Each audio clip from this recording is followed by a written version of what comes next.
Welcome back to You Need to Know. Frank Knapp here on WGCV 620 AM and 105.1 FM.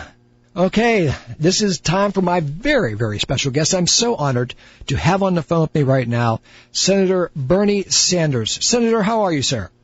I am great, Frank. Thank you so much for allowing me to say a few words to your listeners. No, well, thank you very much. I do appreciate it. Senator, a big day this Saturday in South Carolina. Before we chat about that and about what you want to tell the audience, let me just simply say that I've said this to your other representatives who have been on the show, how appreciative I am of your campaign. You've raised a lot of issues and started a lot of conversations that might not have happened had it not been for you. You've energized the youth, the Democratic youth will vote, and congratulations for that. And you've run a very decent campaign. So for all those things, thank you very much, regardless of what happens Saturday. Well, that's very kind of you, Frank, and I appreciate that very much. Okay, so now, what are your words to my listening audience for why they should be turning out on Saturday to voting for you? Well, I'll tell you why. I'm running for president because I honestly believe it is just too late in our country, given the many, many serious problems that we face, for establishment politics or establishment economics. The truth is that over the last 7 years under President Obama, we have made some very, very significant progress in improving the economy today. It is a lot better than it was when Bush left office and we were losing 800,000 jobs a month. But what is also going on is that for 30 years, the middle class of this country has been disappearing, and we are seeing more and more income and wealth inequality, where the average person is working longer hours for low wages, but almost all of the new wealth and income being created is going to the top 1%. And I think the reason that our campaign is doing as well as it is that people are saying that we need an economy that works for working families, not just the people on top. That's number one. Number two, we've got a corrupt campaign finance system undermining American democracy. Now, you and I or anybody else in a democracy, we can disagree with each other. That's called democracy. But I do not want to see a system in which billionaires are able to literally buy elections, spend hundreds and hundreds of millions of dollars funding the candidates that they support. That's not democracy. That's oligarchy. And third point that I would make is we have a broken criminal justice system in which we have today more people in jail than any other country on earth, largely African-American, largely Latino, many whites as well. We should not be having more people in jail. And we need to reform our broken criminal justice system. I want to put resources into education and jobs for our young people, not jails and not incarceration. It is cheaper at the end of the day to create a situation where we're sending kids to the University of South Carolina than locking them up. So we got a lot of work to do in a lot of areas. It is time to take on the big money interests in this country who have so much influence over our economics and our politics. That's what my campaign is about. Thank you, Senator. I do appreciate that. And if I might, and I know you're a little preoccupied because you're running for president, but should President Obama call you about this nominee to the Supreme Court? You know, I'm sure you knew that yesterday that the Republicans on the Senate Judiciary Committee all came to the unanimous conclusion that they are not going to hold a hearing or a vote on anybody that President Obama sends them as a nominee. What would you recommend to him? How should he proceed? Because he's got a whole list. I would recommend to President, look, Frank, the truth is, what we have seen in the last 7 years, I am a member of the Senate, so, I'm not just talking abstractly, I am there on the floor. What we have seen as a nation is a level of obstructionism that is unprecedented in American history.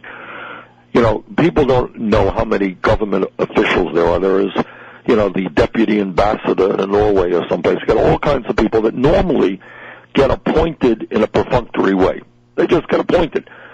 Time after time after time, we could not even get the simplest nominations through. So what you're seeing today in terms of the Supreme Court nomination is just the culmination of year after years of obstructionism.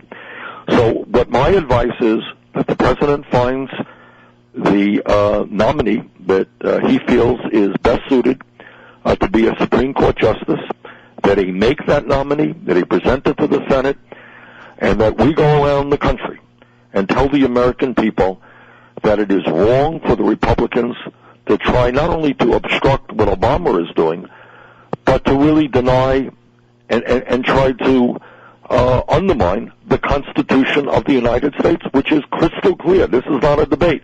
President nominates a candidate a nominee to the Supreme Court.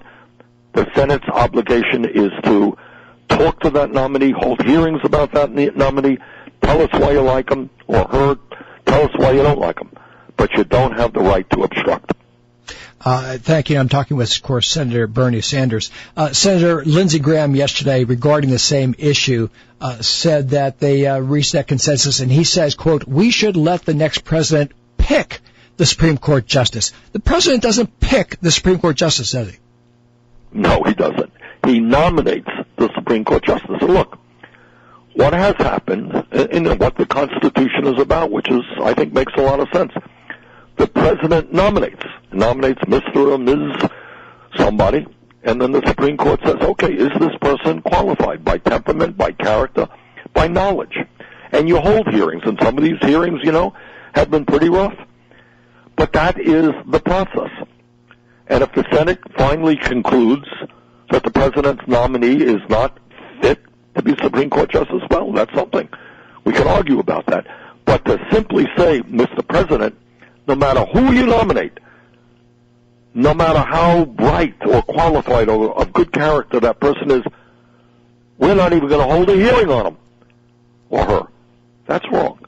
That is wrong, and that just continues a pattern of obstructionism. Yeah, maybe you should float Senator Mike Lee's name out there. That's what the response would be. Senator, I know you're busy. But one thing I really wanted to know from you, and really for any candidate running for president, is how in the world do you physically do it? Well, let me answer it in two ways. Number one, there is a very positive exhilaration because you meet, and this is not just me saying this, it's true. You meet an enormous number of really wonderful people. Just this morning we were in Norfolk, Virginia, and we had a rally with about 5,000 people from all walks of life. And you talk to these people, and you meet these people, and you say hello to these people. We're going to be holding, I think, a concert here on Friday night. We've had many, many rallies here in South Carolina, wonderful people. And you get charged up by that, Frank. You really do. Meeting good people who want to improve this country. There's so much cynicism out there that when you see people, young people, older people, veterans, people who love this country and want to see it better, it gives you a lot of energy. That's the good part. The bad part is, I love my own state, and I have 7 grandchildren, and I miss them, and I don't get home enough. And I'm on the road and going to one hotel after another hotel, calling you from a hotel right here in Columbia. I'm not going to tell you that that's not tough sometimes, but I got my wife with me. In fact, she's out at some meeting, I think, here in Columbia right now. I'm doing this because I wanted to do it. No one has forced me to do it. And by and large, it's been a fantastic experience. Senator, win or lose, when it's all over, are you going to be able just to think to yourself and smile that, man, we made a difference? Well, I think we are making a difference, and obviously, we are in this race to win. South Carolina has been a tough state for us. We kind of tied in Iowa. We won pretty big in New Hampshire. We lost by 5 points in Nevada. We started here in South Carolina, I think, 60 or 70 points down, and I think it's fair to say that most people in South Carolina did not know who Bernie Sanders was or what his views are.